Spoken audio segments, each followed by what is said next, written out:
സുരേഷ് ഗോപിയായിട്ടുള്ള സൗഹൃദത്തെ കുറിച്ച് സൗഹൃദം എന്താ പറയുക, എത്ര വർഷത്തെ എനിക്ക് അറിഞ്ഞുകൂടാ.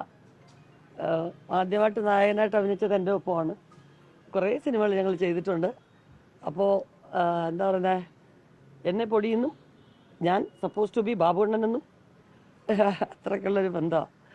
അപ്പം ഡൽഹി വന്നാൽ ഇവിടെ താമസിക്കണം, കുടുംബമായിട്ട് ഇവിടെ താമസിക്കണം, ഇവിടുന്ന് ഭക്ഷണം കഴിക്കണം എന്നൊക്കെയാണ്. അപ്പം ഞാൻ വിചാരിച്ചു ഇവിടെ വലിയ പോലീസും പട്ടാളമൊക്കെ കാണുമായിരിക്കും, ഇവരുടെ മുമ്പിൽ കൂടെ അങ്ങോട്ടും ഇങ്ങോട്ടും.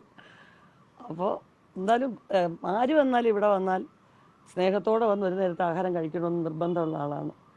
വളരെ സന്തോഷം, അങ്ങനെ ഒരു അവസരം കിട്ടിയത് എന്നെ സംബന്ധിച്ചിടത്തോളം ഇന്ന് ഏറ്റവും സന്തോഷമുള്ള കാര്യം ഇവിടെ വന്ന് ബഹുമാനപ്പെട്ട സുരേഷ് ഗോപിയുടെ വീട്ടിൽ വന്ന് ബ്രേക്ക്ഫാസ്റ്റ് കഴിക്കാൻ പറ്റിയതാണ് ഏറ്റവും വലിയ സന്തോഷം. അദ്ദേഹം ഇവിടെ ഇല്ല, പക്ഷെ ഞാൻ കഴിച്ചു കഴിഞ്ഞാൽ കൃത്യം വിളിച്ചു. ഇവിടെ ഇൻഫർമേഷൻ കിട്ടിയിട്ട് കൃത്യമായിട്ട് വിളിച്ച് എന്തൊക്കെ കണ്ടു, തുളസിമാടം കണ്ടോ, അവിടെ പൂജാമുറി കണ്ടോ എന്നൊക്കെ ചോദിച്ചാൽ അതെല്ലാം പോയി ഞാൻ കണ്ടു. ജനലിൽ കൂടെ കണ്ടു, ഗുരുവായൂരപ്പനെ കണ്ടു, എല്ലാം കണ്ടു. സന്തോഷമായി.